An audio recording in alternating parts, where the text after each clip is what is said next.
Let's see. Hold on, y'all. Hold on. I don't see it.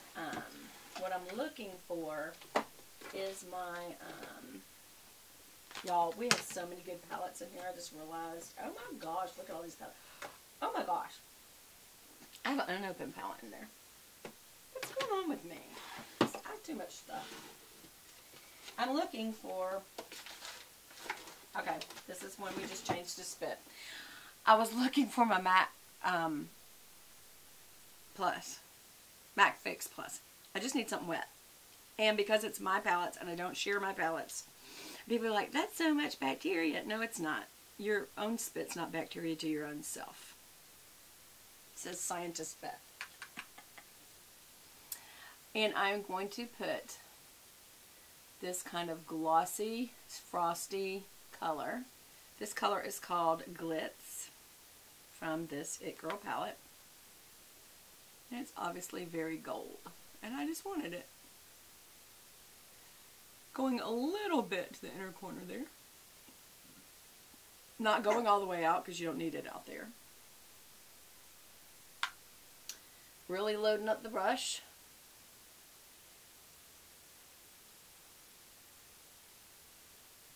Coming just a little above into the crease, just a little bit. I'm loading the brush by going wiggle wiggle like that, like this. And it kind of fills the brush up, and then you tap it off so it doesn't get all over your cheeks. Because as you start patting, it does start falling. I try to like mash it in. Do you see that? I'm not just going where it's going to just fall everywhere. I'm kind of mashing it in. Using the tip end of it, I'm coming into the tear duct just a little. And see how it goes on the top and the bottom? I want that. It's perfect. That's exactly what I want. And that's a nice little dusting of a pretty color. Yeah. Gotta shake it up sometime, you know. Alright, so now we are going to use a fluffy shader. This is a large fluff E50 from Sigma. And I'm going to use a neutral. So the question is, am I going to use the cool neutral here, which is called Darling, or this one called Lovely? And I think I'm going on this side. I'm going to Lovely.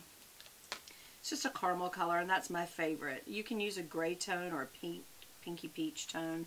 Of course, there's a white undertone to it, and that's what makes it kind of neutral out.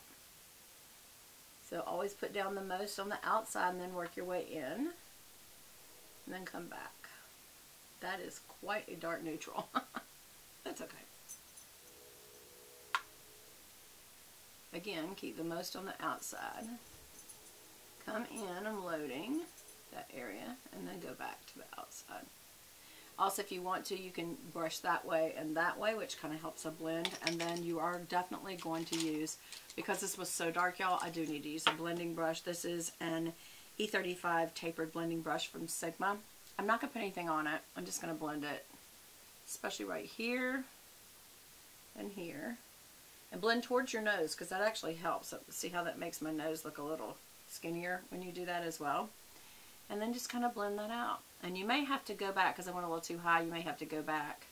And you may have to add back a little of that white highlight. It's kind of creamy white. And I'm also just kind of doing this in a little circle to kind of blend that out as well. If it goes too far, then I'm going to use the fatty palm of my hand to get that I am. Both sides. And all that does, again, is just destroy the line. Kind of using your hands and your fingers for blending is actually, an application is actually a good idea. Okay, I may use just a tip more of this, just a little bit. Get right under that brow. Bring that out a little bit, because it kind of warmed it a little too much, more than I wanted to. Okay, now I'm going to use a tapered, a small tapered blending brush. You also could just use a crease brush, because to me, they're about the same. There's another fuzz. And I am going to use a color, we don't know which one.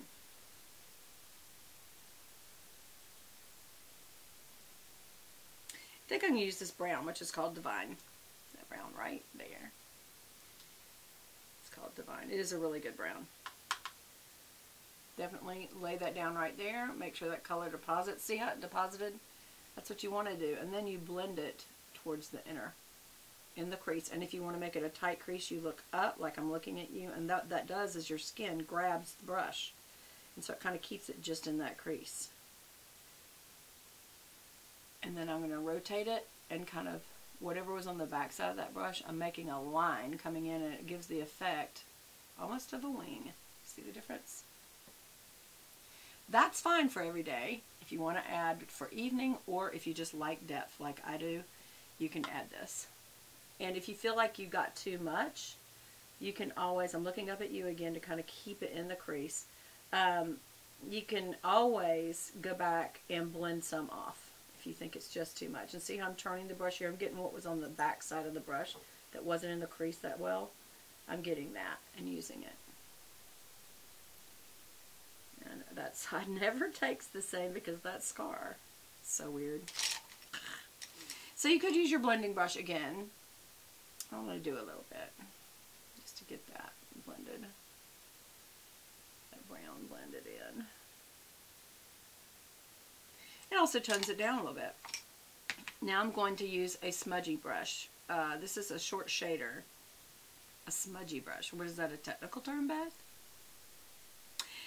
This is a short shader by Sigma. It's an E20, but other people would call this a smudge brush, just so you know.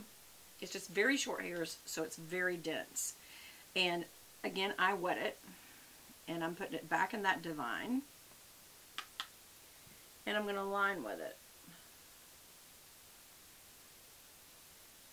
It's just a really easy way to line. Look how easy that was.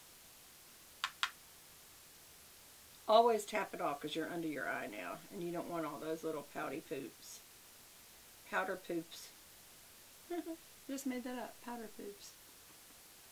And I am also going to use the same color because it's just a good chocolate brown. I'm going to use this to do my brow. I just decided. Fill it in a little up here. It's never quite as precise, but sometimes I like that. Sometimes I like that it's just kind of looking a little more natural. You know, it's not a precise line. It's just a filling in of the hairs, if you will. And so it just makes it a little darker. Be sure and tap it off good. And I'm just going through the hairs that exist. See how I just went straight on the bottom side, and then kind of let go so it gives it a little bit of a tail, and then I'm coming right up to where the tail points to, go to that spot and bring it back down like that. And that's your arch. Did you know that? I just made that up too. And then I do go through these little front hairs just a little. Don't overdo it because you don't want them quite as dark, but you do want it to blend. I messed up my arch, so I'll fix it a little. This one actually is not as high now, so I need to fix it. You go above it and pull down like hairs fall. That's doing okay.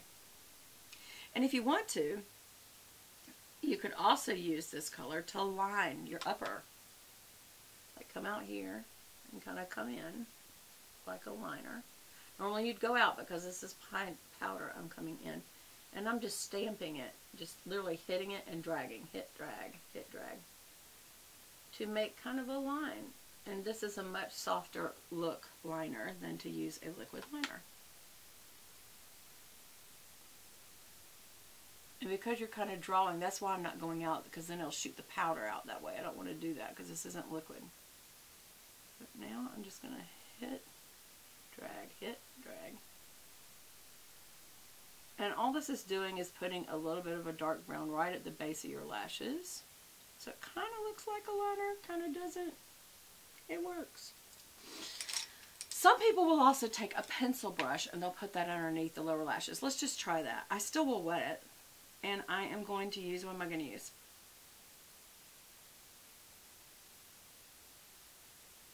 I don't know. I'm actually thinking, I don't know, I want to use a different color so that y'all can see the difference. But I don't know these colors that well yet. This Charming the other day, I don't know if y'all remember, it kind of had a look like a brown. And in the pan, it looks like it's gold. So I'm literally going to start from the inner instead of the outer. And what this does is it brushes it a little wider. Do you see the difference how this is a little further down and this is right up at the lashes? That's the difference in a shader, which is thinner, and this little pencil brush, which is just a little bit bigger. Not much, but enough that I'm going to start on the inner again instead of the outer, because it's got kind of a goldy color in it too. And all this is doing is kind of darkening that up. And you can go ahead and do an outer V of this just to kind of bring the two colors together.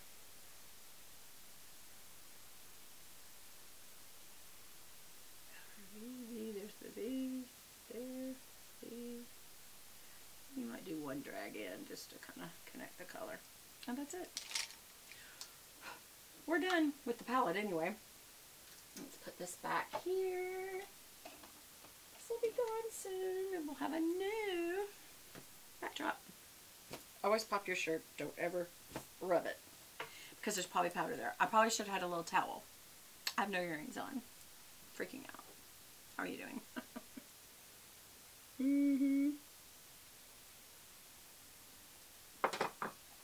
I'm thinking straws. Okay. So I'm not going to do a liner. I've already done my brows. I already have my lips. What am I missing? Oh, I'm missing my inner waterline, and we're going to use It Cosmetics No Tug waterproof anti-aging liner. It's way too long of a title, y'all. It's like the title tells all the properties. I wonder how it's anti-aging. I didn't notice that before. Because it's a gel, it glides on much easier, and because it's waterproof, it stays on good. And I do like a darker rim for my eye. Some people say, well, you shouldn't at your age use dark, you should use light.